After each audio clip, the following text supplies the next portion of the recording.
കുട്ടൻചാണ്ട photo വല്ലതും ഉണ്ടോ? ഇല്ല. കല്യാണത്തിനടുത്ത ഫോട്ടോ എന്നാ വാ. ചേച്ചി വേറെ മൂടില്ല. സ്പോട്ടിൽ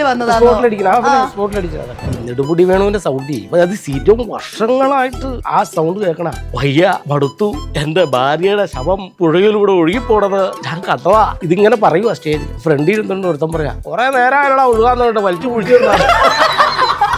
ഒരു സ്ഥലത്തിന്റെ പേരിൽ 2 ഇതുണ്ട്. ഒന്ന് തൃശ്ശൂരുണ്ട്, നമ്മുടെ ഈ എറണാകുളത്തുണ്ട്. അതുപോലെ തൃശ്ശൂർ പരിപാടിക്ക് പോവാ. ഇവിടെ വന്ന് നിൽക്കുകയാണ്, ഈ എറണാകുളത്ത് വന്ന് നിൽക്കുക. അന്നേരം പറഞ്ഞ തൃശ്ശൂരാന്ന്. ചെന്നപ്പോഴത്തേനും പരിപാടി കഴിഞ്ഞ് അവിടെ നാട്ടുകാർ കയറി പാട്ട് പാടുക. ഞങ്ങള് ചെന്നപ്പോ അങ്ങ് ചെല്ലുമല്ലോ രണ്ടും കൽപ്പിച്ചങ്ങ് ചെന്നു. എന്ന വഴിയെ പറഞ്ഞു, നിങ്ങൾ കളിച്ചോ, നമ്മളവിടെ ഒന്ന് കളിക്കും. ആൾക്കാർ ഇങ്ങനെ എന്തൊക്കെ ചെയ്താലും ചിരിക്കത്തില്ല. എന്നിട്ട് പറഞ്ഞു, വാ എല്ലാരും വാ. നേരെ കമ്മിറ്റി ഹാളിലേക്ക് കൊണ്ടുപോയിട്ട് അവിടെ അങ്ങ് ഇരുത്തി അങ്ങ് പുഴുങ്ങിയിട്ട് ഫസ്റ്റ് ദൃശ്യം 2 തുടങ്ങുന്നത് എന്റെ മുഖത്തുനിന്നാണ്. അപ്പൊ ആ ഫസ്റ്റ് സീൻ ഈ മുരളി ഗോതാറും ഈ ഗണേഷ് കുമാറും കൂടെ. ഞാനിവരെ ആദ്യമായിട്ടാണ് കാണുന്നത്. പുള്ളി ഒരു കറുത്ത ഷർട്ടും ഒരു കറുത്ത മുണ്ടും ഉടുത്ത് തോർത്തും കെട്ടി മുരളി ഗോപിക്ക് വന്നു. വന്നപ്പോ തന്നെ വായിൽ വെള്ളം പറ്റി. ഞാൻ ഇങ്ങനെ മാറി നിന്നപ്പോ ജിത്തു സാർ എന്നോട് ചോദിച്ചു, എന്ത് പറ്റി, ടെൻഷൻ ഉണ്ടോ? ടെൻഷൻ ഒന്നും അടിക്കണ്ട, അജിത്ത് അവിടെ പോയിരുന്നങ്ങ് ചെയ്യും, ഒരു വിഷയമില്ല. ഡയലോഗൊക്കെ ഒരാഴ്ച മുമ്പ് എനിക്ക് തന്നേക്കും. വീട്ടിൽ നിന്ന് കാണാപ്പടം പിടിച്ച് കണ്ണാടിക്ക് മുമ്പ് ഇന്ന് അങ്ങ് അഭിനയിക്കുക. ഓരോ സീനും അങ്ങനെ അഭിനയിച്ചു പോയിരുന്നു. ഫസ്റ്റ് മുരളി ഗോപി വരുന്ന സീനാണ്. അപ്പൊ ഗണേഷ് കുമാർ അവിടെ നിന്നുകൊണ്ട് കാണുക. ഈ മോണിറ്റർ കണ്ടിട്ട് ഇന്ന് വന്നു. എന്നോട് ചോദിച്ചു, തന്നെ എനിക്ക് ഇത് എവിടുന്ന് കിട്ടുന്നു ഈ പുള്ളിക്ക്? അതിനോട് ചോദിച്ചു പറയാം, അല്ല ഇതുപോലെ ആർട്ട് സാധനം. എന്റെ ഒരു സംസാരം എങ്ങനെ ആ വന്നായിരുന്നു, കണ്ടായിരുന്നു, നിന്നായിരുന്നു. അവിടെ വെച്ച് ഞാൻ സാറിനെ കണ്ടായിരുന്നല്ലോ. ദൃശ്യം 3ക്ക് വേണ്ടിട്ട് എല്ലാരും വെയിറ്റ് ചെയ്തിരിക്കുകയാണ്. അതെ, 20 തുടങ്ങും. ഇത്രയും സിനിമകളൊക്കെ ചെയ്ത കൂട്ടത്തില് മറക്കാനാവാത്ത മൊമെന്റ്? മറക്കാനാവാത്തെന്ന് പറഞ്ഞാൽ ഒത്തിരി പടങ്ങളുണ്ട്, പൈസ കിട്ടാത്ത പടങ്ങളുണ്ട്. അതൊക്കെ പറയാൻ പറ്റിയ. സിനിമ സ്വപ്നം കാണുന്നവർക്ക് Chavara film school, Kochi. Hello and welcome to Life Net TV. അപ്പോൾ ഇന്ന് എൻ്റെ കൂടെ ഉള്ളത് ജെറിയുടെ ആൺമക്കൾ എന്ന സിനിമയുടെ വിശേഷങ്ങളുമായി സിനിമയിലെ 3 പ്രധാനപ്പെട്ട ആളുകളാണ്. വെൽക്കം. നിങ്ങൾക്ക് സ്കിറ്റ് ചെയ്ത് സ്പോട്ടിൽ ഓരോ സംഭവങ്ങൾ അങ്ങ് വരും അല്ലേ? അതെ, എന്താന്ന് വെച്ചാൽ ഇത് നമുക്ക് സ്കിറ്റിന് 1 ലൈൻ മാത്രമേ ഓൾറെഡി 1 ലൈൻ ഡയലോഗ്സ് ഇല്ല. അത് നമ്മൾ ഉണ്ടാക്കി കളിക്കുന്ന. പിന്നെ സ്റ്റേജിലാക്കിയാലും TV ഷൂട്ടിലാക്കിയാലും നമ്മൾ ഉണ്ടാക്കി കളിക്കുന്ന മൊത്തം. ഞാൻ എന്റെ വൈറലായ ഒത്തിരി സ്കിറ്റുകളുണ്ട്. മറ്റേ കുട്ടൻചാറിന്റെ ഫോട്ടോ ഉണ്ടോ?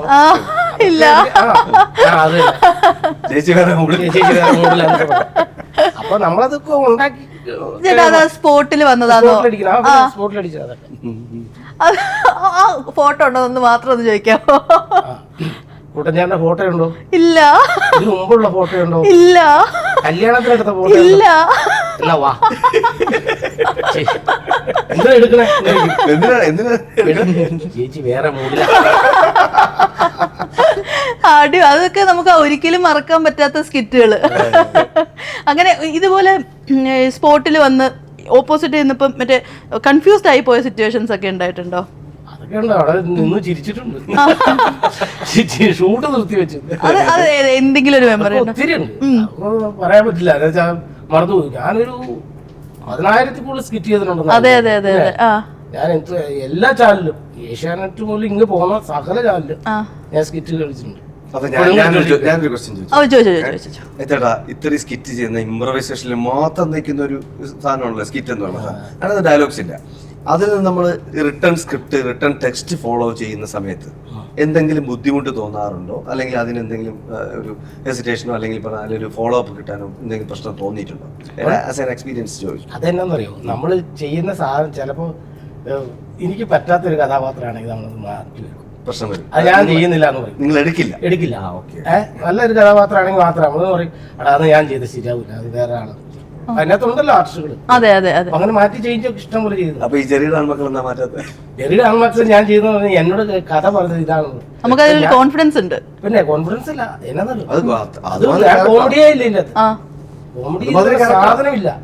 ഞാൻ നടന്ന് ഒരു ലോട്ടറി വിൽക്കുന്ന ഒരാള്, ഭാഗ്യമില്ലാത്ത ഒരാള് ഭാഗ്യം ഇട്ടുകൊണ്ട് കിടക്കുന്നു. അങ്ങനെ ഒരാളാണ് ഞാൻ.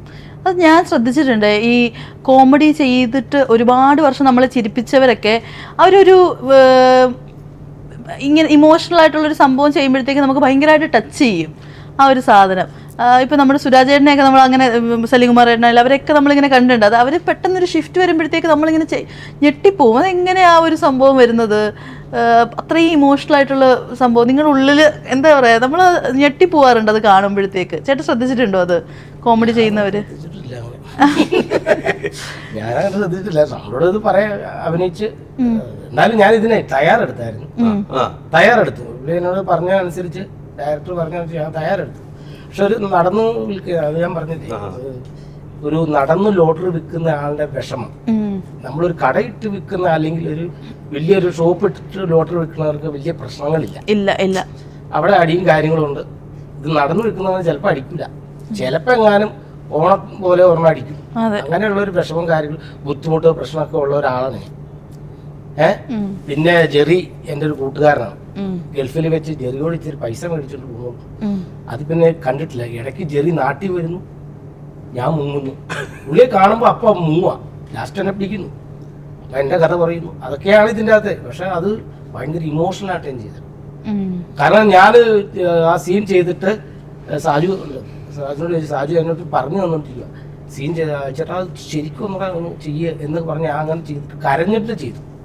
ഡബ് ചെയ്യാൻ നേരത്ത് ഞാൻ സാജുനോട് ചോദിച്ചു, ഡബിങ് സ്റ്റുഡിയോ വെച്ച്, എൻ്റെ സാജു ഞാൻ ഇങ്ങനെ ചെയ്തതാണല്ലോ, ഞാൻ ഇനി അങ്ങനെ കരയും ഡബ് ചെയ്യുമ്പോഴേ. അത്രയ്ക്ക് ബുദ്ധിമുട്ടുണ്ടായിരുന്നു. മനസ്സിലായി. പക്ഷെ ഞാൻ നന്നായിട്ട് ഇമോഷൻ ചെയ്തിട്ട് ചെയ്തു.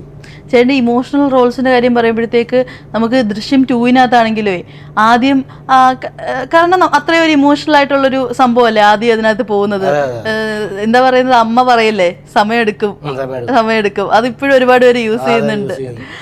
എനിക്കൊന്ന് ചേട്ടൻ്റെ കരിയറിൽ തന്നെ ഒരു മൈൽ സ്റ്റോൺ എന്ന് പറയാല്ലേ ദൃശ്യം 2. അപ്പോൾ ശരിക്കും പറഞ്ഞാൽ മലയാളത്തിലെ നമ്മുടെ പ്രേക്ഷകരെല്ലാവരും ദൃശ്യം 3 എന്ന് പറയുമ്പോഴത്തേക്ക് അതിൽ ഒറ്റ നോക്കുന്ന ഒരു കഥാപാത്രം കൂടിയാണ്. എന്തായിരിക്കും ഇനി അടുത്തത് പറയാൻ പോകുന്നതെന്നുള്ള എന്നോട് കഥ പറഞ്ഞിട്ടില്ല. ബാക്കി എല്ലാ കാര്യങ്ങളും ദൃശ്യം 3 ഉണ്ടാവുമല്ലോ എന്തായാലും.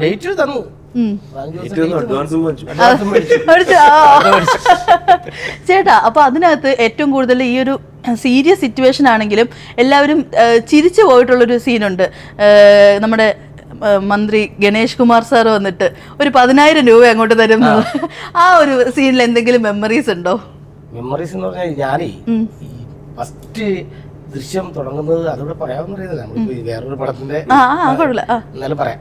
ഫസ്റ്റ് ദൃശ്യം 2 തുടങ്ങുന്നത് എന്റെ മുഖത്തുനിന്നാണ്, ക്യാമറ.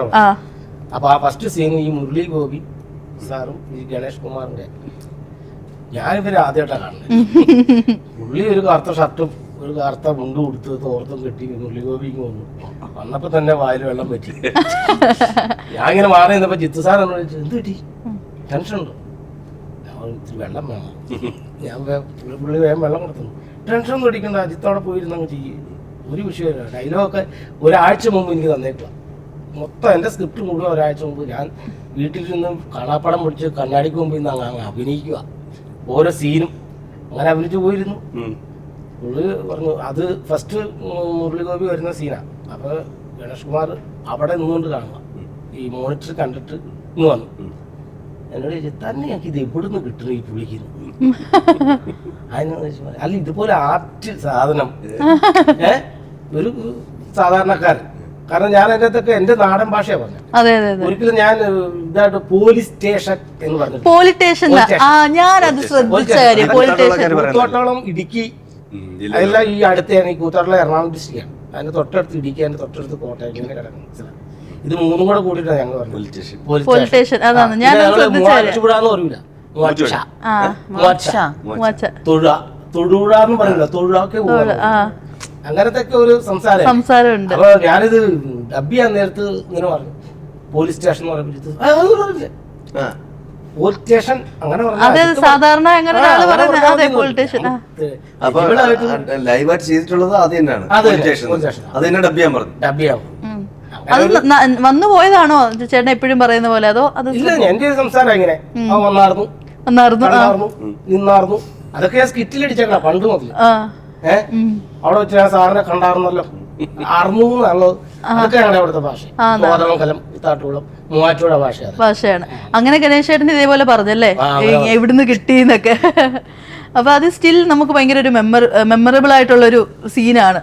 അപ്പൊ എന്തായാലും ദൃശ്യം സ്ത്രീക്ക് വേണ്ടിയിട്ട് എല്ലാവരും വെയിറ്റ് ചെയ്തിരിക്കുകയാണ്. അപ്പൊ 20 തുടങ്ങും ഷൂട്ട് തുടങ്ങും. അപ്പൊ എന്തായാലും ഐശ്വര്യയുടെ ഒരു ക്യാരക്ടറിനെ കുറിച്ചിട്ട് എന്തെങ്കിലും ഒന്ന് ബേസിക് ആയിട്ട് പറയാൻ പറ്റുമോ ഈ ഒരു മൂവിനെ പറ്റിയിട്ട്? ജെറിയുടെ എൻ്റെ ക്യാരക്ടറിന്റെ പേര് ക്ലാര എന്നാണ്, ടീച്ചറാണ്.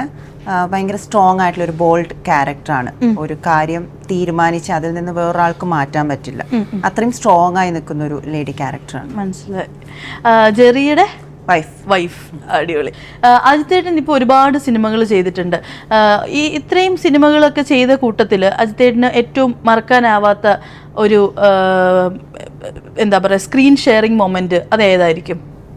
മറക്കാനാവാത്തെന്ന് പറഞ്ഞാൽ ഒത്തിരി പടങ്ങളുണ്ട്, പൈസ കിട്ടാത്ത പടങ്ങളുണ്ട്. അയ്യോ പറയാൻ പറ്റില്ല. അയ്യോ അതൊരിക്കലും ഇല്ല. ഇപ്പൊ പറഞ്ഞില്ലേ ഈ സ്കിറ്റ് മേക്കേഴ്സ്, ഇപ്പൊ നൂർജഹാൻ ചോദിച്ച ചോദ്യത്തിന്റെ അതിന്റെ ഹ്യൂമറാണ് അവരെടുത്തത്. എന്തുകൊണ്ട് ഞാൻ അതിന്റെ ഹ്യൂമർ എടുത്തില്ല? ഈ സ്കിറ്റ് മേക്കേഴ്സിന്റെ ഒരു സിഗ്നേച്ചർ. അതെ അതെ അതെ അതെ. നമ്മൾ ഒരിക്കലും അതിനകത്ത് നമ്മൾ ചോദിക്കുന്ന ക്വസ്റ്റ്യനകത്ത് ഒരു ഹ്യൂമർ ഉണ്ടെന്ന് പോലും ചിന്തിക്കുന്നില്ല. അതിന്റെ മറുപടി ഉണ്ടോ? പൈസ മറക്കാൻ പറ്റത്തില്ല. അജിത്തേട്ടാ, ഞാൻ ഇതിനു മുമ്പ് നോബിച്ചേട്ടനെയൊക്കെ ഇന്റർവ്യൂ എടുത്ത സമയത്ത് നോബിച്ചേട്ടൻ ഇങ്ങനെ പറഞ്ഞിട്ടുണ്ട്, ഇവര് ഉത്സവത്തിനൊക്കെ ഇതേപോലെ അല്ലെങ്കിൽ അമ്പലത്തിലൊക്കെ ഇങ്ങനെ സ്കിറ്റ് അവതരിപ്പിച്ചിട്ട് ഈ ലൈവ് പരിപാടി ചെയ്യുന്ന സമയത്ത് ചില സമയം ഒരു പണി കിട്ടാറുണ്ട്. ഇവരിങ്ങനെ ഓരോ സ്കിറ്റിൽ ഡയലോഗ് പറയുമ്പോഴത്തേക്ക് സ്റ്റേജിലിരിക്കുന്ന ആള് അതിന് മറുപടി കൊടുക്കാറുണ്ട്. ചിലപ്പോൾ മിക്ക പരിപാടിയിലും ഒരു കുടിയനായിട്ടുള്ള ഒരാളൊക്കെ ഇവിടെ കാണും, ഇവരെന്തോ പറഞ്ഞാലും അവര് റിപ്ലൈ കൊടുക്കുന്നതായിട്ട്. അങ്ങനത്തെ അനുഭവങ്ങൾ ഉണ്ടായിട്ടുണ്ടോ? അങ്ങനത്തെ കലാപോലെ കളിക്കുമ്പോഴേ അങ്ങനെ അനുഭവമുണ്ട്. ഈ നെടുമുടി വേണമെന്ന് സൗണ്ട് ചെയ്യും, ബെന്നിന്ന് പറഞ്ഞിട്ട്. അപ്പൊ അത് സീറ്റും വർഷങ്ങളായിട്ട് ആ സൗണ്ട് കേൾക്കണ, വയ്യ, മടുത്തു, എന്റെ ഭാര്യയുടെ ശവം പുഴയിലൂടെ ഒഴുകിപ്പോണത് ഞാൻ കഥവാ, ഇതിങ്ങനെ പറയുക സ്റ്റേജിൽ. ഫ്രണ്ടിൽ ഇരുന്നുകൊണ്ട് ഒരുത്തം പറയാ, കുറെ നേരമായുള്ള ഒഴുകാന്ന് പറഞ്ഞിട്ട് വലിച്ചു കുഴിച്ചില്ല. സ്ഥിരം കേൾക്കണ അങ്ങനെ കുറെ അനുഭവങ്ങളുണ്ട്. പിന്നെ ഗൾഫ് ട്രിപ്പ് പോയിട്ട് ഫ്ലൈറ്റ് പോകുന്നു, പിറ്റേ ദിവസം പിന്നെ വന്ന് ഞാനും ഇവിടെ നെടുമ്പാശ്ശേരി എന്റെ കാറ് കൊണ്ടിട്ടിട്ട്, അല്ല ട്രിവാൻഡ്രന്ന് കയറി പോണം. ട്രിവാൻഡ്രന്ന് കയറിപ്പോയി, അവിടെ ചെന്ന് പ്രോഗ്രാം കഴിഞ്ഞിട്ട് ഉറങ്ങിപ്പോയി. 6 മണിക്കായിരുന്നു ഫ്ലൈറ്റ്. ഇവിടെ വന്ന് ഷൂട്ടിന് വരണ്ട, ഞങ്ങൾ 4 പേരുണ്ടായിരുന്നു. ഓടി വന്നത് ഫ്ലൈറ്റ് പോയി. അവിടെ നിന്നിട്ട് ഹോട്ടലുകാരും അങ്ങനെ പൈസ മേടിച്ചെടുത്തുന്നത്. അത് ഏറ്റവും വലിയ പ്രശ്നം. അന്ന് രാത്രി ഫുഡൊക്കെ കഴിച്ചതിന്റെ കുറെ കാര്യങ്ങളൊക്കെ ഉണ്ടായിരുന്നു. അതിന്റെ എല്ലാം കൂടെ കൂടി ട്രെയിൻ കിട്ടാത്തത്, ബസ് കിട്ടാത്ത അവിടെ ഇരുന്ന് മടുത്ത് കഴിഞ്ഞിട്ട് ഞങ്ങൾ പിന്നെ വിളിച്ച് വേറൊരു കൂട്ടുകാരനെ വിളിച്ചിട്ട് കയ്യിലിടാവുന്ന പേയ്മെന്റ് അത് കൊടുത്തിട്ട് ടിക്കറ്റ് എടുത്ത് എനിക്ക് കിട്ടിയത് ഇതിൽ ഇങ്ങോട്ട് നെടുമ്പാശ്ശേരിക്ക്. കാറ് കിടക്കുന്ന തിരുവനന്തപുരത്ത്. ഈ സാധനമായിട്ട് വന്നിട്ട് ഇവിടുന്ന് ട്രാൻസ്പോർട്ട് കയറി തിരുവനന്തപുരത്ത് അവിടുന്ന് കാറ് തിരിച്ചു ഒറ്റ പൈസ ഇല്ലാതെ വെറുതെ പോയി വെറുതെ വന്നിട്ടുണ്ട്. അങ്ങനെ അനുഭവങ്ങളൊക്കെ ഉണ്ട്. അതുപോലെ ഞാൻ കേട്ടിട്ടുണ്ട്, ഈ മിക്കവരും പറയുന്ന ഒരു സ്റ്റോറിയാ, ഈ അമ്പലത്തിലൊക്കെ പരിപാടി ചെയ്തിട്ട് ചില സമയം അടി കിട്ടുന്ന സിറ്റുവേഷൻ ആവും, അപ്പൊ ഓടി രക്ഷപ്പെട്ടിട്ടുണ്ടെന്ന്. അതൊക്കെ വെറുതെ ആണോ അതോ സത്യമാണോ? അല്ല, അങ്ങനെയൊക്കെ പിടിച്ചൊക്കെ നിർത്തിയിട്ടുണ്ട്. ഇവിടെ 2 സ്ഥലം, ഓരോ സ്ഥലത്തിന്റെ പേരിൽ 2 ഇതുണ്ട്. ഒന്ന് തൃശ്ശൂരുണ്ട്, നമ്മുടെ ഈ എറണാകുളത്തുണ്ട്. നമ്മുടെ ഈ സ്ഥലത്തിന്റെ പേര് മറന്നുപോയി. അതുപോലെ തൃശ്ശൂർ പരിപാടിക്ക് പോവാ, ഇവിടെ വന്ന് നിൽക്കുകയാണ്. ഈ എറണാകുളത്ത് വന്ന് നിൽക്കുക. അന്നേരം പറഞ്ഞ തൃശ്ശൂരാണ്. ചെന്നപ്പോഴത്തേനും പരിപാടി കഴിഞ്ഞ അവിടെ നാട്ടുകാർ കയറി പാട്ട് പാടുക. ഞങ്ങൾ ചെന്നപ്പോ അങ്ങ് ചെല്ലുന്നു, കുറച്ച് പേര് നടന്നു വരില്ല. ഞങ്ങൾ ഇവിടുന്ന് വണ്ടിക്ക് അങ്ങ് ചെല്ലുന്നു. 2 കൽപ്പിട്ടാണ് ചെന്ന വഴിയെ പറഞ്ഞു, നിങ്ങൾ കളിച്ചോ? ഞങ്ങളവിടെ ഒന്ന് കളിക്കും. ആൾക്കാർ ഇങ്ങനെ എന്തൊക്കെ ചെയ്താലും ചിരിക്കത്തില്ല. വന്നിട്ട് പറഞ്ഞു, വാ എല്ലാരും വാ. നേരെ കമ്മിറ്റി ഹാളിലേക്ക് കൊണ്ടുപോയിട്ട് അവിടെ അങ്ങ് ഇരുത്തി അങ്ങ് പുഴുങ്ങിയിട്ട് അതൊന്നും പൈസ തന്നില്ല. ഉച്ചദിവസം രാവിലെ വിട്ടെ എഴുതി സെയിം പേരുള്ള 2 സ്ഥലങ്ങൾ, നിങ്ങൾ ഉദ്ദേശിച്ച സ്ഥലം അല്ല ശരിക്കും പരിപാടി നടക്കുന്നത്. അതാണ് അങ്ങനെ മാറിപ്പോയിട്ടുണ്ട്. സംഭവിച്ചിട്ടുണ്ട്. അതെ, ഈ കഥകളൊക്കെ പറഞ്ഞാലും തീരാത്ത അത്രയും കഥകളാ. അടിയൊന്നും കിട്ടിയിട്ടില്ല, ഭാഗ്യം. ജസ്റ്റ് അതെ. ഇതുപോലെ സ്കിറ്റുകളൊക്കെ കാണാനൊക്കെ പോയിട്ടൊക്കെ ഉണ്ടോ? പിന്നെ സ്കിറ്റുകളെല്ലാം കാണും. അത് അയത്തേട്ടനൊക്കെ സ്കിറ്റ് ഒക്കെ ഈ പറഞ്ഞ ചേച്ചി വേറെ മൂഡിലുള്ള എപ്പോഴും ടെൻഷനൊക്കെ അടിച്ചിരിക്കുന്ന സമയത്ത് നമ്മൾ ഈ സ്കിറ്റുകളാണ് കൂടുതൽ കാണുന്നത് ഭയങ്കര റിലീഫാണ്. അങ്ങനെ മെസ്സേജസ് ഒക്കെ വരുമായിരിക്കും അല്ലെ, ഇങ്ങനെ നമ്മൾ ഇമോഷണലി വിഷമിച്ചിരിക്കുന്ന സമയത്ത് ഇത് കണ്ട് ഒരുപാട് മനസ്സ് റിലാക്സ് ആയി വിളിക്കും. രാത്രിക്കൊക്കെ വീഡിയോ കോൾ വിളിക്കും, ഉറങ്ങുമ്പോഴൊക്കെ വിളിക്കുന്നതാ. പക്ഷെ നമുക്കും അതൊരു സന്തോഷം അല്ലേ, ഒരാള് വേറൊരാള് സന്തോഷിക്കുന്നു കാണും. സന്തോഷം. പിന്നെ മുകേഷ് ആരെങ്കിലും ചീത്ത വിളിച്ചിട്ടുണ്ടോ? രാത്രി ഉറക്കത്തിൽ നിന്ന് വിളിച്ച് ശല്യപ്പെടുത്തിയിട്ടുള്ളൂ? അങ്ങനൊന്നുമില്ല. അപ്പോൾ നമ്മൾ ഷൂട്ട് തുടങ്ങുന്നതിന് മുമ്പ് നിങ്ങളോട് ഇന്ററാക്ട് ചെയ്തപ്പോൾ തന്നെ ഭയങ്കര ഒരു എന്താ പറയുക, എല്ലാവരും തമ്മിൽ നല്ലൊരു സിങ്ക്. ഞാനും നിങ്ങളുടെ കൂടെ ഒരു പാർട്ടായ പോലെ എനിക്ക് പെട്ടെന്ന് ഫീൽ ചെയ്തു. എങ്ങനെയാണ് ആ സിങ്കിന്റെ ലൈക്ക് എല്ലാവരും ഒരേ സ്വഭാവക്കാരായതുകൊണ്ടാണോ അതോ ഇതിനെ യോജിപ്പിക്കാനായിട്ട് ഒരു പ്രത്യേക ഘടകം ഉള്ളതുകൊണ്ടാണോ? അതല്ല, അത് ഈ ആർട്ടിസ്റ്റുകൾ തന്നെ എങ്ങനെ ഇപ്പോഴും ഒരേ സിങ്കായിരിക്കും. അതാണ് ഇതിന്റെ ഏറ്റവും വലിയ സംഭവം. പിന്നെ നമ്മുടെ ജെറിയുടെ ആൺമക്കളിലേക്ക് വരുമ്പോഴേക്കും ഇത് കുറച്ചുകൂടി ഒരു ഫാമിലി അറ്റ്മോസ്ഫിയർ ഉള്ള ഒരു പടമായതുകൊണ്ടും ഭീകര കളർഫുൾ ആയിട്ടുള്ള ആർട്ടിസ്റ്റുകളൊന്നും ഇല്ലാത്തത് കൊണ്ടും നമ്മളെല്ലാവരും ഭയങ്കര അറ്റാച്ച്ഡ് ആയിരുന്നു. ഒരുപാട് തിരക്കുള്ള ആർട്ടിസ്റ്റുകളൊന്നും ഇല്ല, കുറവാണ്. പിന്നെ ഉള്ളത് അയത്തേട്ടൻ നോബിയാണ്. അപ്പോൾ ഇവര് വരുന്ന ദിവസങ്ങൾ നമ്മൾ ഫുൾ പാക്കഡ് ആണ്. അവരുടെ സീൻസിൽ തീർക്കണമെന്നുള്ളതുകൊണ്ട് ഫുൾ ചാർട്ട് ചെയ്ത് ഇവരെ തീർത്ത് വിടണം എന്നുള്ളതുകൊണ്ട് അവരായിട്ടുള്ള സമയത്ത് ഭയങ്കര രസമായിരുന്നു. ബാക്കിയുള്ള സമയത്ത് നമ്മളാണല്ലോ. അപ്പൊ ഐശ്വര്യ എങ്ങനെയായിരുന്നു ജെറിയുടെ ആൺമക്കളിൽ ഒരു പാർട്ടായത്? എന്നെ ഡയറക്ടർ സാറാണ് കോണ്ടാക്ട് ചെയ്യുന്നത്. ആക്ച്വലി ഈ മൂവി തുടങ്ങുന്നതിൻ്റെ ഒരു 2 years മുമ്പേ എൻ്റെ അടുത്ത് വന്ന് സ്റ്റോറി പറഞ്ഞിട്ടുണ്ടായിരുന്നു. അത് കഴിഞ്ഞ് 2 years കഴിഞ്ഞിട്ടാണ് ഷൂട്ട് സ്റ്റാർട്ട് ചെയ്തത്. അപ്പൊ എക്സൈറ്റഡ് ആയിരുന്നോ? ലൈക്ക് 2 years ആയിട്ട് ഇങ്ങനെ ഒരു സംഭവം വരും ഗ്യാപ്പ് വന്നപ്പം ഇത് നടക്കോ നടക്കില്ലേ എന്നുള്ളൊരു ഡൗട്ട് ഉണ്ടായിരുന്നു. പക്ഷെ ആ കഥ കേട്ടപ്പോൾ ചെയ്യണമെന്ന് ഭയങ്കര ആഗ്രഹം ഉണ്ടായിരുന്നു. സോ വെയിറ്റിംഗ് ആയിരുന്നു. അപ്പൊ തുടങ്ങുന്നു പറഞ്ഞപ്പോൾ ഭയങ്കര സന്തോഷം. അജിതേട്ടനെ ഈ ഒരു സിനിമയിലോട്ട് അട്രാക്ട് ചെയ്യിച്ച ഒരു സംഭവം എന്തോ ഒരു ഫാക്ടർ കാണുമല്ലോ. കാരണം ഒരാൾ 2 years ആയിട്ട് വെയിറ്റ് ചെയ്യുന്നു. അപ്പൊ എന്തോ ഒരു സംഭവം ഉണ്ട് പ്രത്യേകമായിട്ട് ഇതിനകത്ത്. എന്നോട് ഇത് നേരത്തെ വിളിച്ച് പറഞ്ഞു, കഥാപാത്രമൊന്നും പറഞ്ഞില്ല. ഒരു ദിവസം ഞാൻ പിന്നെ തിരുവനന്തപുരത്ത് ഒരു ചാനലിൻ്റെ ഷൂട്ടുമായിട്ട് ബന്ധപ്പെട്ട് അവിടെ നിന്നപ്പോൾ എന്നോട് ചോദിച്ചു, അയച്ചാൽ അവിടെ ഉണ്ട് എന്ന് ചോദിച്ചു. ഞാൻ പറഞ്ഞു റൂമിലുണ്ടെന്നും പറഞ്ഞു. റൂമിൽ ഞാൻ താമസിക്കുന്ന എൻ്റെ ഹോട്ടൽ റൂമിൽ വന്ന് എന്നോട് കഥ സംസാരിക്കുക. അപ്പോൾ ഞാൻ പറഞ്ഞു ഞാൻ ചെയ്യാം എന്ന് പറഞ്ഞു. പക്ഷേ എനിക്കൊരു ദിവസം ഷൂട്ടാണ്, എൻ്റെ ടൈം നോക്കി അവിടെ ഒരു ഷൂട്ട് വെച്ചാൽ, കാരണം എനിക്ക് വർക്കുണ്ടായിരുന്നു. മനസ്സിലായി. അപ്പോൾ എന്നോട് അപ്പോൾ ഈ ഷൂട്ട് എന്നിടയ്ക്ക് നടക്കുന്നുണ്ട്. അപ്പോൾ ഒരു ദിവസം എന്നെ വിളിച്ച് ഞാൻ പിന്നെ ചെന്ന് ഒരു ദിവസം വർക്കാണ്. അതൊരു ഹോട്ടലിൽ അല്ലേ, ഒരു ഹോട്ടലിൽ വെച്ചാൽ അത് ഭയങ്കര തിരക്കുള്ളൊരു ഹോട്ടൽ. ഉച്ചയ്ക്ക് 1 മണിക്ക് അങ്ങ് ഊണ് തുടങ്ങിയ 4 മണി വരെ ഊണാണ്. അതുപോലെ തിരക്കുള്ള ഹോട്ടൽ. പെട്ടെന്ന് തീർക്കുകയും ചെയ്യണം. അവിടെ കയറി നിന്നിട്ട് പെട്ടെന്ന് ഞങ്ങൾ അടിച്ച് തീർത്തു ഒരു ദിവസം.